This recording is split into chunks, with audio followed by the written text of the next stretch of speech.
Sean muy bienvenidos a este nuevo video. En esta oportunidad vamos a ver las empresas eléctricas, es decir, vamos a ver a Pehuenche, Enel Generación, Distribución, junto con Enel Chile y también con Colbún. Así que démosle. Partamos este video con Pehuenche, que tuvo un primer trimestre un tanto flojo en comparación al año 2023 y 2024, así que vamos a ver sus números. Sin embargo, antes visualicemos estos números a través de este Sankey Diagram. ¿Por qué? Porque nos da una buena visión general de cómo funciona la empresa y cómo funcionan sus números. Por ejemplo, nos damos cuenta de que dos de los segmentos que influencian los ingresos son los clientes no regulados y el mercado spot. Y otra cosa que también nos damos cuenta es que los márgenes son bastante altos, tanto el margen bruto, margen operacional como margen neto. Es tanto así que aquí hubo una disminución en este trimestre en un 52% de ganancia o ingreso en este caso por clientes no regulados. Por lo tanto, eso se tradujo finalmente en una menor ganancia de un 39%. Y otra cosa que es interesante ver es que esta empresa, por ejemplo, paga más impuestos de lo que gasta en su costo operacional, lo cual me pareció un poco curioso. Así que vamos a ver los números en detalle. Ingresos en general disminuyendo un 34%, motivado principalmente por una menor venta a clientes no regulados. Yo no voy a explicar cómo funciona el sistema eléctrico nacional, pero los clientes no regulados son principalmente clientes con contratos privados. Por ejemplo, una minera puede ser un cliente no regulado. Los clientes regulados somos nosotros los que tenemos la luz en la casa, y la venta de mercado spot es energía que se transa en el mercado de energía. ¿Por qué? Porque, por ejemplo, una compañía puede haber prometido vender 100 pero generó 80, por lo tanto tiene que ir a suplir esos 20 comprándole la energía a otra empresa. Así que, volviendo a los números de Pehuenche, eso hace que la ganancia bruta disminuya un 35% y la materia prima de consumo utilizado disminuyó un 5%, pero eso no movió mucho la aguja para poder aumentar la ganancia bruta. Seguimos bajando, los gastos por empleado aumentan 2 veces, pero fíjense que en verdad el número es súper chico, así que da un tanto lo mismo. Los gastos por depreciación y amortización están disminuyendo un 4%, aquí me equivoqué, y resultado de explotación disminuyendo un 38%. Seguimos bajando, los ingresos financieros disminuyen y los costos financieros se mantienen. Bueno, en realidad Pehuenche no tiene deuda, así que aquí es cero. Así que todo eso, sumando y restando, llegamos a una ganancia antes de impuestos que disminuye un 39%. Tema de impuestos, estos tipos siempre pagan ese 27%, así que son súper parejos y por lo tanto hace que los números sean bastante comparables. Sumando y restando, llegamos a una pérdida que disminuye en un 39%. Pero la explicación está acá, menos ingresos, los márgenes se mantienen relativamente parejos y llegamos a una menor ganancia neta. Y aquí está la comparación con los trimestres anteriores. Si bien ahora cambió la moneda funcional, uno puede considerar esta ganancia por acción en dólar y transformarla a peso. Yo utilicé un cambio de 9.50, así que vemos que el 2023 Q1 ganó cerca de 53, el año 2024 cerca de 67 y este año cerca de 41 pesos por acción, así que bastante flojito este trimestre. Vamos a ver los flujos. Ahora, yo siempre he recomendado que los flujos no se ven bien en un puro trimestre, porque puede que una empresa se anote una ganancia, pero ese flujo no llegue ese mismo trimestre, puede llegar en trimestres siguientes. Pero de todas maneras, veamos los flujos. Lo principal es que el flujo operativo disminuyó un 36%, muy en línea con la bajada tanto en la ganancia operacional como en la ganancia neta. Compra de propiedades, planta de equipo es bastante chica, pero se agradece que vaya disminuyendo. Y los financiaciones, en verdad no hay pago de deuda ni intereses, porque Pehuenche no tiene deuda, así que todo lo que llega sale como dividendo. Aquí habría que normalizar este número de la inversión por cobro de préstamo a entidades relacionadas, porque aquí funciona con caja centralizada junto a Enel, en el grupo Enel en su totalidad. Entonces yo siempre prefiero omitir estos números y normalizarlos, porque si bien acá hay un efecto positivo sobre Pehuenche, es decir, hay un cobro mayor a lo que presta, en general eso se traspasa al balance, siempre queda como pasivo, como cuentas por pagar a entidades relacionadas, o si es que el balance es negativo, queda como cuentas por cobrar a entidades relacionadas. Entonces yo prefiero generalmente netearlo y no considerarlo. Así que eso, este trimestre generó menos flujo operativo de lo que pagó en dividendos, aunque aquí los dividendos evidentemente hay que verlos por año, no necesariamente por trimestre. Así que eso con Pehuenche, pues bastante flojito. Siempre es bueno ir a ver el análisis razonado y por lo menos ver el resumen ejecutivo para ver qué tiene la gerencia que explicarnos. Y vemos aquí que la compañía registra una menor utilidad, por tanto, que corresponde a una disminución de un 39%. Eso es lo que vimos en los números principalmente. Los ingresos de explotación, bla bla bla, pero la variación se explica principalmente por la disminución de la energía vendida. Entonces vendió menos energía, compensado en parte por un aumento de los precios en promedio. Y dice en este punto, cabe mencionar que los precios de spot promedio, bla bla bla, o sea que el resultado hubiese sido aún peor. Bastante flojo los números, yo creo que la explicación es bastante clara. Si es que alguien quiere ver más detalles, puede ir a ver los estados financieros, el análisis razonado, ya sea el balance, etc. Así que eso con Pehuenche. Sigamos con Enel Generación, que es la subsidiaria de Enel encargada de la generación de la energía eléctrica. Vemos que los ingresos están disminuyendo un 4%, motivado principalmente por una disminución en los ingresos por actividad ordinaria. El detalle nos explica que están vendiendo menos a clientes regulados y está parcialmente compensado por un aumento en los clientes no regulados. Sin embargo, esa compensación no es absoluta, por lo tanto tenemos finalmente una disminución en los ingresos. Por otro lado, en cuanto a los costos de venta, que acá está catalogado como materias primas y consumible utilizado, esta disminuye un 11%, así que el efecto combinado hace que la ganancia bruta se dispare un 14%. ¿Qué hay dentro de este costo de venta? Principalmente están las compras de energía y consumo de combustible. Compras de energía porque ellos tienen que ir a comprar energía a otras empresas para poder suplir los contratos vigentes que tienen, y los consumos de combustible es porque tienen plantas termoeléctricas en este caso. Ahora fíjense que la principal componente dentro de los consumos de combustible está el gas, más que el petróleo, y como habíamos visto en el video de Naturgy, el gas tuvo una bajada en precio, así que es entendible de que el costo por gas esté disminuyendo. Seguimos entonces, vemos que el gasto a empleado aumenta un 5%, lo cual está súper en línea con la inflación, y el gasto por depreciación y amortización aumenta un 10%. Así que sumando y restando tenemos un resultado de explotación o ganancia operativa, como lo quieren llamar, que aumenta un 15%. Luego en la parte más contable, en este caso los ingresos financieros, disminuyen un 44%, y en cuanto a los costos financieros, estos disminuyen un 7%, lo cual hace el hincapié de que probablemente estén pagando deuda. Habría que ir a ver el balance en este caso. Si seguimos bajando, llegamos a una ganancia antes de impuestos que aumenta un 10% año a año en el primer trimestre. Ahora, cuando vemos los impuestos, vemos que este año se anotaron efectivamente el 27% en comparación al 22% que se habían anotado el año anterior. Por lo tanto, es natural que la ganancia después de impuesto no se traduzca este mismo 10% de ganancia antes de impuesto. Así que finalmente tenemos esta ganancia después de impuesto. Ahora, eso es mucho, eso es poco. Vamos a ver cómo fueron los trimestres comparables. Entonces vemos que el 2023 ganó cerca de 19 pesos por acción, 2024 ganó cerca de 16 y este 2025 ganó cerca de 17 pesos por acción. Aquí el cambio lo usé cerca de 950 pesos. Así que está relativamente parejo con respecto a los años anteriores.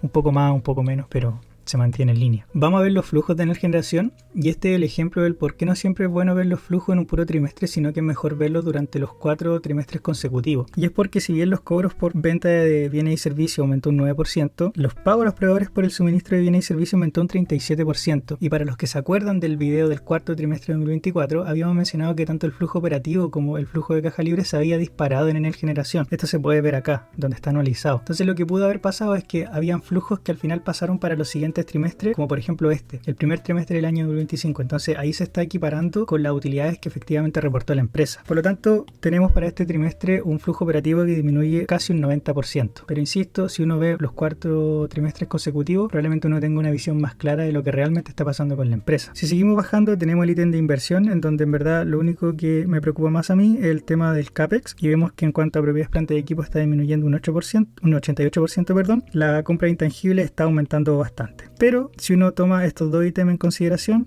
al final el CAPEX total está disminuyendo. Si seguimos bajando, vamos al ítem de financiación, y en verdad lo único que hay acá está pasivos por pago de arrendamiento, que en verdad es un número súper chico, y dividendo. Sumando y restando, tenemos un aumento de la caja.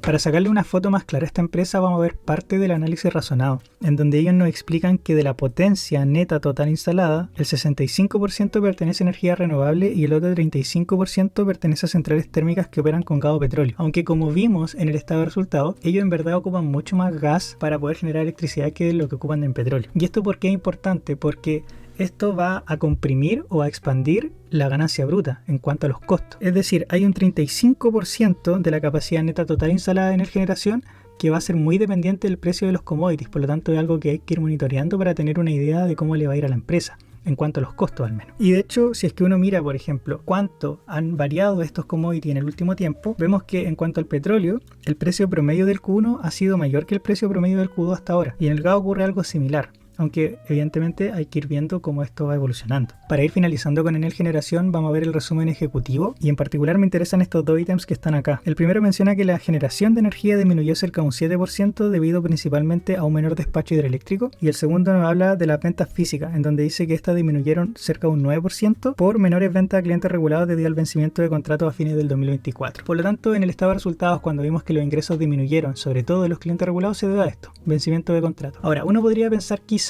que como se vencieron los contratos, entonces no necesitaron generar tanta energía, y por lo tanto este segundo ítem explica el primero.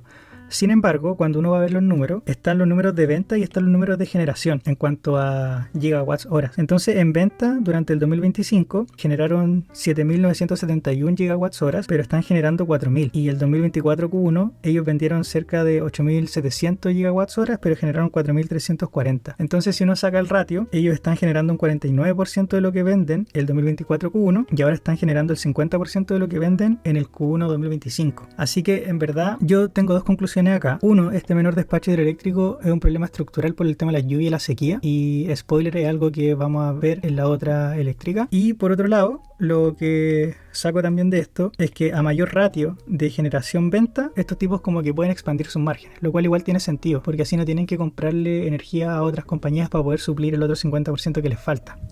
Ustedes me dirán, ¿les gustaron o no les gustaron los números de Enel Generación? Sigamos con Enel Distribución. Y vemos que los ingresos aumentan un 11%, pero los costos de venta solo aumentan un 4%. Así que eso hace que la ganancia bruta se dispare un 64%. Vamos a ver si es que son capaces de transformar esta ganancia bruta en utilidad.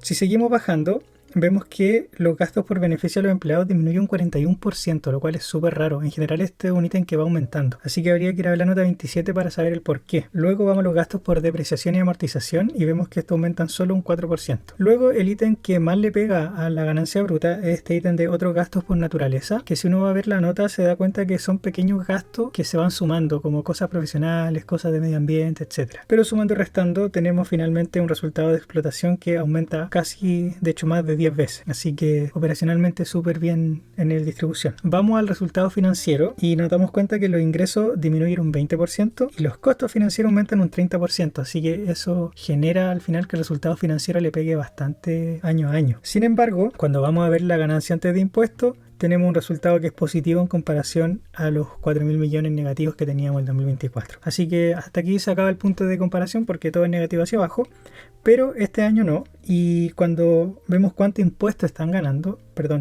gastando, se desembolsan alrededor del 10% de la ganancia antes de impuestos. Entonces probablemente estén ocupando impuestos diferidos por pérdidas anteriores. De otra manera no me lo explicaría. Sumando y restando tenemos una ganancia por acción de 12.66 pesos por acción. Así que ustedes decidirán si es que eso es harto o poco. Veamos los flujos de Enel Distribución y vemos que los cobros aumentan un 37%, pero los pagos solo aumentan un 34%. Además que los pagos a los empleados disminuyen un 66%, en línea con lo que vimos en el estado de resultados. Por lo tanto, eso genera que el flujo operativo aumenta en un por 6 básicamente. Así que vamos a ver la inversión ahora. Notamos que están estos ítems de préstamo a entidad relacionada y cobro a entidad relacionada, que al menos este año como que se netean, pero el año 2024 no. De hecho tenemos más cobros a entidades relacionadas que préstamos. Así que eso al final va a gatillar que la inversión en el año 2024 esté un poco distorsionada. Pero en cuanto a la compra de propiedades, planta y equipos, que es la inversión como tal de la empresa, vemos que esta está disminuyendo casi en un 20%. Y por otro lado, la compra de activos intangibles también disminuye bastante. Pasamos de 9.000 millones a solo 341 millones. Así que claro, efectivamente tenemos una inversión más negativa que el año 2024, pero es simplemente por el efecto de la caja centralizada de Enel. Si seguimos bajando, tenemos las actividades de financiación, en donde nuevamente tenemos estos ítems de préstamo y pago a entidades relacionadas. Habría que ir a ver la nota 5D para saber exactamente, pero yo en verdad me pierdo bastante con estas cosas en los flujos principalmente. Lo que no me pierdo tanto es el tema de los intereses, que vemos que paga relativamente lo mismo, y en los pagos de pasivos por arrendamiento aumenta, pero bastante en línea con la inflación, la verdad. Así que sumando y restando tenemos una caja positiva, motivada principalmente por el hecho de que el flujo operativo aumentó un montón. Para ir cerrando, veamos el resumen ejecutivo. Ellos mencionan que el número de clientes aumentó un 1.4% y esto es súper importante porque las distribuidoras de energía ganan plata más por volumen que por márgenes, y esto es consecuencia de la regulación tarifaria simplemente. También mencionan que los ingresos operacionales aumentaron cerca de un 11% por mayores ingresos por venta de energía, y las compras aumentaron cerca de un 5% por mayores costos por compra de energía. Así que al final esto retrata muy bien lo que hacen las distribuidoras, que es comprar energía de la generadora y venderla después a los usuarios finales. Y también aquí tenemos la explicación del por qué los gastos por empleado empleados disminuyeron tanto. Ellos mencionan que fue principalmente por menos costos asociados a un pago de bonos por negociación colectiva en el año anterior. Por lo tanto, el número que vimos en el 2024 fue algo particular, no fue algo real. Así que habría que ir a ver los años 2023 y 2022 para saber más o menos cuál es el número que uno debiese tener en mente. Así que eso con Enel Distribución. Ustedes me dirán si es que les parece cara, barata o si les gusta o no. Sigamos con Enel Chile, que es el holding que consolida todo lo anterior que hemos visto. Notamos que los ingresos disminuyen un 1%, pero los costos de venta disminuyen un 11%. Así que eso hace que al final la ganancia bruta aumente un 19%. En cuanto a los gastos por empleado, estos disminuyen un 18%. Yo creo que esto es principalmente motivado por lo que vimos en Enel Distribución. Luego los gastos por depreciación y amortización aumentando un 12% y sumando y restando tenemos una ganancia operativa de un 27% extra. En cuanto a los ingresos financieros, estos disminuyen un 58% y los costos financieros disminuyen un 17%. Así que buen manejo de la deuda por parte de Enel Chile. Finalmente llegamos a la ganancia antes de impuesto, que aumenta un 14%. Luego vemos cuánto están pagando en impuestos y relativo a la ganancia, este año están pagando un 25% y el 2024 estaban anotándose un 22%. Así que este impuesto extra en comparación al año 2024 hace que la ganancia después de impuestos solo aumente en un 10%. Habría que ir a ver la nota 19A para saber si es que están ocupando impuesto diferido, cuánto les queda, etcétera, etcétera. Pero de todas maneras, un aumento de un 10% está súper bien. Finalmente vemos que la parte que le corresponde a la controladora es solamente este número de acá y aumenta un 11% año a año. Por lo tanto, tenemos acá la ganancia por acción. En cuanto a los flujos, notamos que los cobros aumentan un 15% y los pagos aumentan un 23%. Así que, sumando y restando, tenemos que el flujo operativo disminuye año a año en un 16%. Luego la compra de propiedades, planta y equipos disminuyen bastante, disminuyen un 64%. Y por otro lado, los activos intangibles, la compra de activos intangibles, aumenta más de un 100%. Aunque en proporción el número es bastante más chico que las propiedades, planta y equipos. Así que al final, en cuanto al CAPEX, vemos que efectivamente está disminuyendo año a año. Por lo tanto, tenemos un flujo por inversión que disminuye con respecto al 2024 en un 53%. Y de hecho queda completamente cubierto por la operación, aun cuando esta disminuyó. Ahora, si vamos a ver la financiación, notamos que este año se están anotando un importe por préstamos de largo plazo por $50 millones y están pagando más dividendo que el año 2024. Ahora, insisto, esto hay que verlo con los 4 trimestres consecutivos. Tenemos que al final la caja pasó de 450 millones a 415 millones. Si vamos a ver el resumen ejecutivo de Enel Chile, no nos vamos a encontrar con cosas muy distintas a las que vimos en Enel Generación y en Enel Distribución. Y la razón es porque Enel Chile es simplemente el consolidado de todo ello. Ahora, quizá podemos obtener algunas nociones de los números que nos entrega acá para tenerlos en cuenta a futuro. Por ejemplo, como que el EBITDA alcanzó $365 millones y tuvo un crecimiento de un 24.6%. Ahora, lo que yo también encuentro que es interesante mirar es la sección de generación, pero es porque Enel Generación no contempla toda la generación que tiene Enel Chile, en el sentido de que existe Enel Green Power, que es la parte de energía solar que tiene Enel. Por ejemplo, si es que uno ve acá, ellos mencionan que la energía neta, disminuyó y totaliza 5.581 y eso contrasta con los 4.000 que había generado Enel Generación.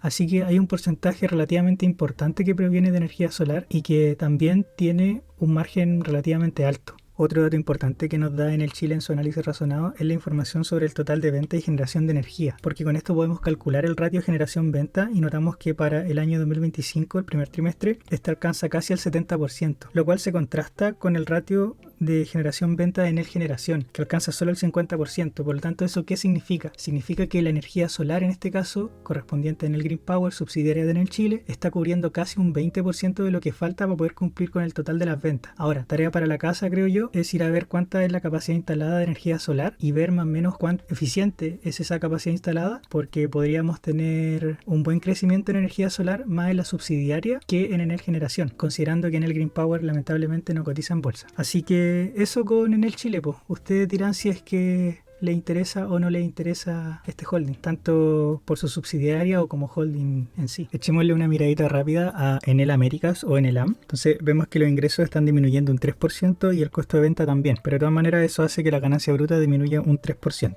En cuanto a los beneficios por empleado, estos están aumentando un 8% y los costos de depreciación y amortización aumentando un 6%. Así que en cuanto a los costos operativos me parece que son bastante acotados. Hay ítems como por ejemplo los otros gastos por naturaleza, que habría que ir a ver la nota 31 para ver el detalle, pero de todas maneras se mantienen súper acotados, diría yo. Así que sumando y restando tenemos un resultado por explotación o ganancia operativa de un menos 11% con respecto al 2024. Si seguimos bajando vemos que los ingresos financieros se mantienen relativamente parejos y los costos financieros están disminuyendo un 21% de un año a otro. Así que nada, pues tenemos una ganancia antes de impuestos que disminuye un 12% y luego del respectivo pago de impuestos vemos que la ganancia por operaciones continuadas disminuye solo un 4%. Ahora hay que ver este impuesto que ellos están pagando porque es bastante, aunque hay que notar que Enelam tiene operaciones en Brasil, Colombia, Argentina y Centroamérica. Entonces yo no sé cómo será la parte tributaria allá y quien quiera tener más detalles tiene que ir a ver la nota 18. En particular a mí no me interesa mucho Enelam, así que voy a ver los números muy por encima. Luego tenemos un ítem acá que es sobre operaciones discontinuadas. Cuando uno lee tanto el razonado como los estados financieros, uno se da cuenta que ellos se están deshaciendo de muchas subsidiarias en Perú, tanto de generación como distribución. Por eso acá ellos tienen esta operación discontinuada. También ellos mencionan que esto se llevó a cabo en mayo, por lo tanto al segundo trimestre del 2024 va a tener una distorsión. Así que hay que tener cuidado cuando veamos los números en el próximo trimestre. Bueno, sumando y restando, de todas maneras tenemos que a los propietarios de la controladora en operaciones continuadas ganamos más o menos 0.00224 dólares por acción y eso representa un menos 4% de un año a otro. Así que relativamente parejo en el AM. Vamos a ver ahora los flujos para ver si es que tenemos una foto similar o distinta. Notamos que en cuanto a los cobros está disminuyendo un 16%, pero los pagos también están disminuyendo un 11%. Lo que sí aumenta bastante es el gasto a los empleados, que sube un 23%, así que no hay nota para verlo, quizás se normalice con los próximos trimestres, pero hay que ir comparándolo con el estado de resultados para ver si son concordantes en el largo plazo. Finalmente tenemos el flujo por la operación que disminuye un 16%, pero todo viene de acá, la verdad, de que están cobrando menos. Luego, vemos que en cuanto a la inversión, hay un ítem de otros pagos para adquirir patrimonio o instrumentos de deuda. No sé a qué se referirá exactamente, quizá el razonado lo explique, así que no les puedo dar mucha explicación. El número no es tan bajo para ignorarlo, así que sería bueno obtener ese detalle. En cuanto a las compras de propiedades, plantas y equipos, disminuyen un 60% y las compras de activos intangibles disminuyen un 13%. Yo creo que esto va en línea con el hecho de que están vendiendo la subsidiaria, entonces ya no tienen que gastar tanta plata en la mantención y quizá la expansión de ciertos negocios. Porque en Perú están vendiendo, me parece que casi todo, distribución, aquí lo podemos ver, están vendiendo cosas de generación y de distribución, y también esta parte de solución energética avanzada. Así que en verdad están deshaciéndose de hartos activos estos tipos. Al final tenemos un flujo por la inversión que disminuye un 50%. De hecho, acá el flujo operativo cubre completamente la inversión. Así que los planes parece de Enelam le están resultando. Ya no están gastando tanta plata en CAPEX. En cuanto a la financiación, vemos que están pidiendo 470 millones de dólares y están reembolsando solo los 330 millones de dólares. Así que se están endeudando y de hecho igual se nota porque los intereses están aumentando de un año a otro. Y esto es un poco distinto a lo que veíamos con los costos financieros, en donde mencionábamos que disminuía un 21%. Ahora, de todas maneras, yo fui a ver el balance y está aumentando la deuda financiera, sobre todo, de un trimestre consecutivo al otro. Así que hay que tener mucho cuidado con la deuda de Enelam. No voy a hacer un análisis del balance, pero quien quiera hacerlo tiene que sí o sí ir a mirar la deuda financiera y ver si es que tienen espacio para poder seguir endeudándose. Terminaron el trimestre con una caja de 2.6 billones de dólares. Eso con Enelam. Sigamos ahora con Colbún, en donde vemos que los ingresos aumentaron un 8%, totalizando 412 millones de dólares. Por otro lado, los costos de venta disminuyeron un 3%, destacando que el gas sigue siendo el principal insumo de esta categoría. Como resultado, la ganancia bruta, que no está acá anotada, pero la calculé manualmente, creció un 19%. En cuanto a los gastos por beneficio a los empleados, estos aumentaron un 18%, y si bien es una alza significativa considerando la inflación, al revisar el detalle de la nota 32, vemos que el aumento de los salarios fue un 12% más o menos, lo cual igual es relativamente alto, pero considerando la magnitud de la empresa yo creo que es aceptable. En cuanto a la depreciación y amortización, esta aumentó un 11% y los otros gastos por naturaleza se mantuvieron bastante controlados con un alza de solo un 4%. Todo esto se traduce en una ganancia operacional que alcanza casi los 109 millones de dólares y es un 37% superior al mismo periodo del año anterior. En cuanto a los ingresos o costos financieros, los ingresos disminuyeron un 42%, mientras que los costos financieros se mantuvieron prácticamente constantes. Así, la ganancia antes de impuestos sube un 32% año a año, alcanzando los 105 millones de dólares. Tras el pago de impuestos, con una tasa efectiva de un 22% en comparación a la tasa efectiva del 26% del año 2024, Colbún alcanza finalmente los 82 millones de dólares. Y esto representa un crecimiento de un 40% año a año. Aquí los números quizá no son tan comparables por esta tasa efectiva de impuestos, pero si uno normaliza, igual tenemos este 32% de aumento, lo cual es considerable, creo yo. Cuando vamos a la ganancia que realmente le corresponde a la controladora, vemos que el aumento solo se acota a un 34%. Ahora, si comparamos con los primeros trimestres de años anteriores, este 2025 se posiciona en la parte alta, con una ganancia de 4.26 pesos por acción, en comparación a los 13.17 del 2024 y los 4.06 del 2023. Pasando ahora a los flujos, nos damos cuenta que los cobros por actividad de operación aumentaron un 22%, mientras que los pagos crecieron solo un 10% y los pagos a empleados aumentaron un 12%. De hecho, este 12% va muy en línea con lo que les comenté respecto al estado de resultados, con lo que aparecía en la nota de los gastos por empleado, porque los otros gastos eran cosas anexas que ellos anotaban. Así que sumando y restando, tenemos un flujo operativo que crece un 14% y alcanza los 85.2 millones de dólares, que es una cifra nuevamente bastante alineada con la ganancia reportada en el estado de resultados. Si vamos a mirar la inversión, nos damos cuenta que el CAPEX aumentó un 16%, pero gracias al sólido flujo operativo, el flujo de caja libre también mostró una mejora. En menor proporción que el flujo operativo, pero una mejora al fin y al cabo. En cuanto a la financiación, la compañía efectivamente está pagando más intereses y menos préstamos, pero no hay emisión de nueva deuda, así que súper bien en ese sentido. Por último, el ejercicio cierra con una disminución del efectivo de caja, explicada principalmente por el ítem de otras salidas de efectivo en actividades de inversión, que es lo que está acá. Así que yo creo que este ítem debe ser dinero que ellos están metiendo en instrumentos financieros. No hay nota que lo explique, pero debe ser eso, principalmente porque está en el flujo de inversión. Veamos rápidamente el análisis razonado de Colbún, en donde en esta primera página nos explican que el total de ventas físicas disminuyó un 11% y la generación disminuyó un 19%.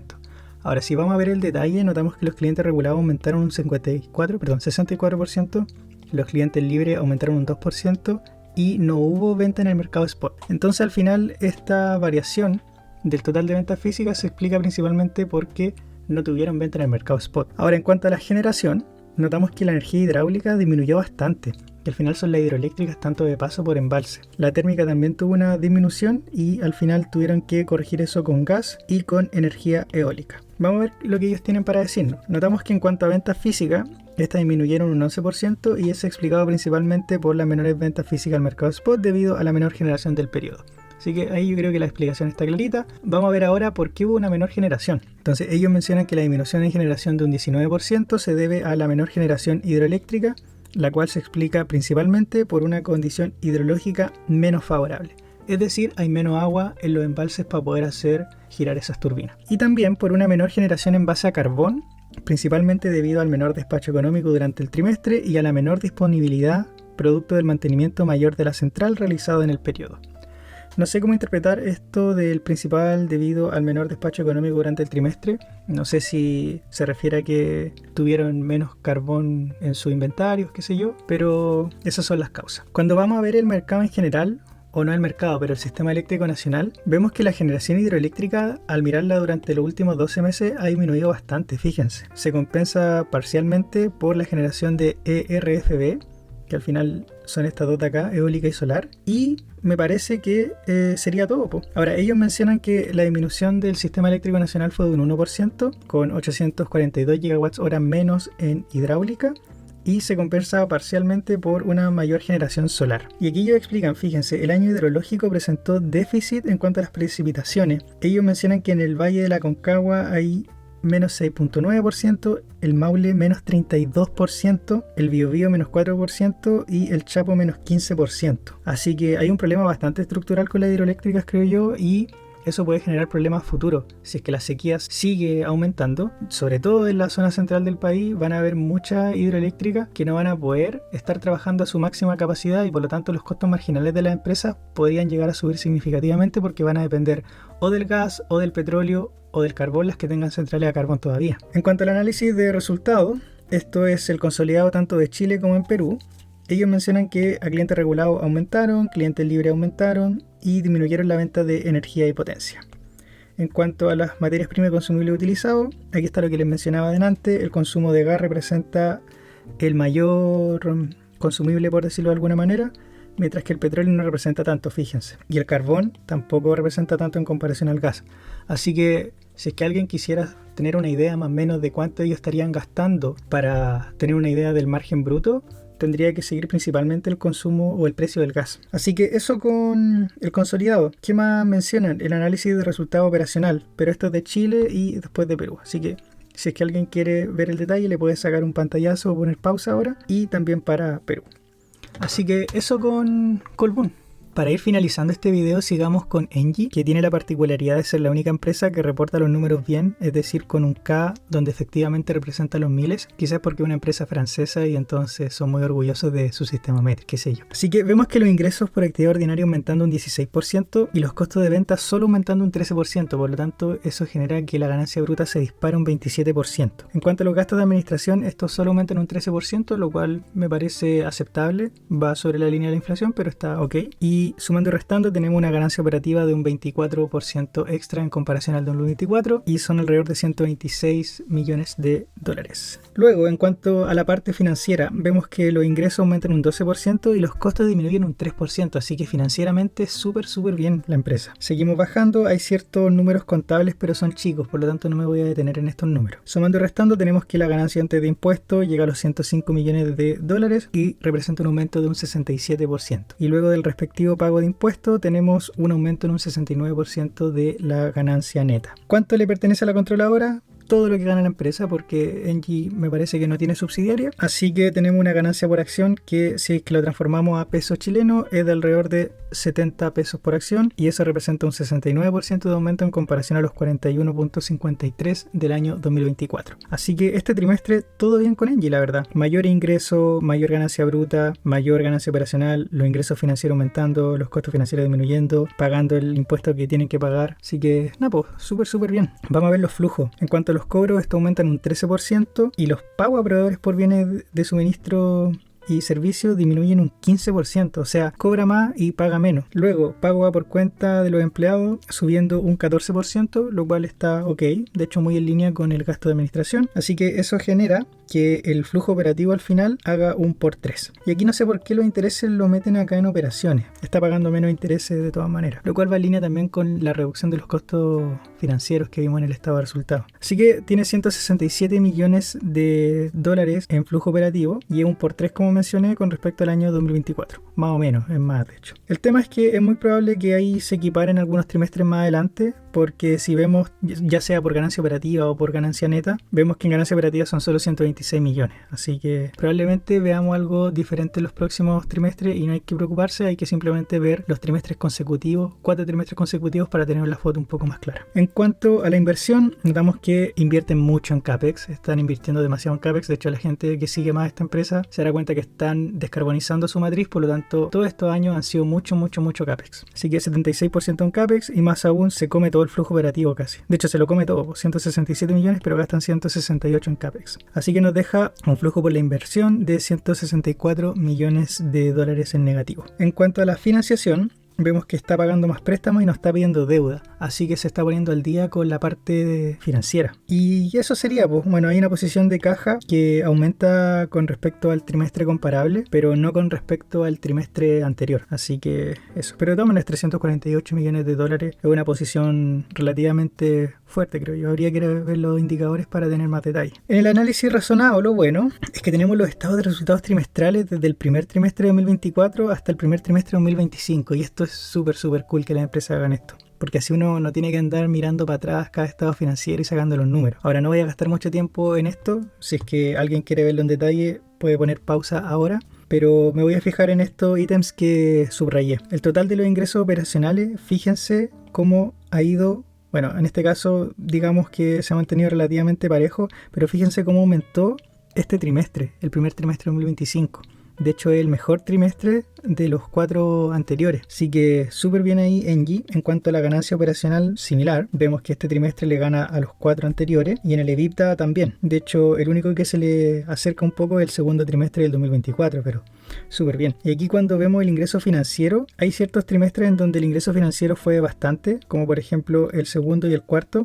En comparación a este. Por lo tanto, cuando uno ve después la ganancia antes de impuestos, ahí tenemos una leve baja. Por ejemplo, aquí solamente son 105 en comparación a los 146, pero está principalmente motivado por este ingreso financiero. Pero operacionalmente este trimestre ha sido el mejor de los 4 anteriores, así que súper bien ahí Engie. Vamos a ver más allá en el análisis razonado, solamente saqué un par de screenshots, y este es el panorama general de la electricidad dentro del sistema eléctrico nacional. Cuando ellos ven la generación por fuente en los 3 primeros meses del año 2024 y la generación por fuente en los 3 primeros meses del año 2025, vemos que la energía renovable ha ido aumentando. Fíjense, de 36% a 40%. Y aquí también vemos lo que aparecía en el análisis razonado de Colbún, en donde la generación total fue menor de un trimestre a otro. Y si lo vemos por empresa, vemos que Engie tiene una participación de mercado que no ha cambiado mucho, y ahí vemos cómo se mueven los otros. Los otros en este caso fueron un 44% y ahora representan un 51%. Ahora, por lo que he leído es principalmente porque hay muchas empresas chicas de empresas solares o cosas así que al final le están quitando mercado a las grandes, y eso es súper bueno al final para los clientes. Lo interesante es que Engie se mantiene ahí con su 6% trabajando en el norte con cosas eólicas y cosas fotovoltaicas. De hecho,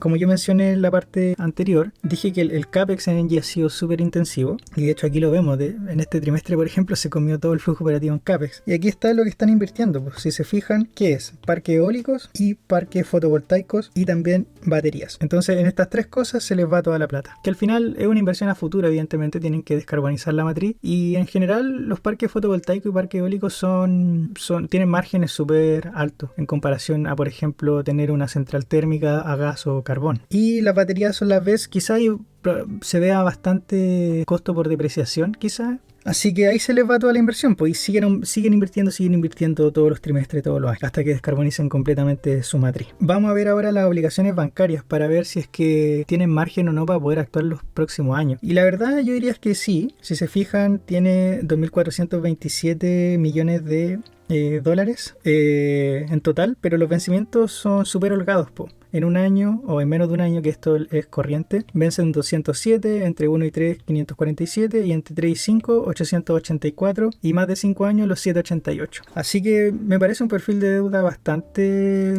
holgado, considerando lo que están ganando. De hecho, si se fijan, son 207, pero solo este trimestre tuvo en utilidad los 77. Así que, no, yo creo que es bastante holgado. Y en cuanto a los indicadores financieros, vemos que la liquidez corriente pasó de 1,66 a 1,64, pero relativamente estable. Razón ácida, 1,47 a 1,44. En cuanto al leverage, pasamos de 2.02 a 1.84. La cobertura de los gastos financieros pasó de 3.94 a 4.14, así que eso es súper bueno. ¿Qué más? La deuda financiera sobre el EBITDA, 4.52 veces, y la deuda financiera neta sobre el EBITDA, 3.87 veces. Esto recuerden que entre menos es mejor, porque la deuda está en el numerador. Y en cuanto a la rentabilidad, es una rentabilidad bastante ok, diría yo, un 14%. Y con respecto al activo, un 5.6%. Así que eso con Engie. Me parecen bastante interesantes los números. Quizá haga un video analizando la empresa en el periodo intrarresultado. Así que eso. Bueno, y eso ha sido todo por este video. Vimos las eléctricas Pehuenche, en el Generación, en el Distribución, en el Chile, en el Américas, Colbún y Engie. Tengo pensado hacer un video especial para los bancos, otro video especial para las AFPs y otro video para todo lo que sobra. También quería comentarles que me hice un Patreon en donde generé un tier de apoyo, y como su nombre lo dice, es solo de apoyo. No tengo pensado por el momento subir contenido exclusivo a esta plataforma, así que si te gusta mi contenido y quieres apoyarme, yo estaría encantado de recibir tu apoyo, y me sirve también para poder seguir creando contenido en el futuro. Les dejo el link en la descripción del video, y eso por ahora. Que estén muy bien, nos vemos en la próxima.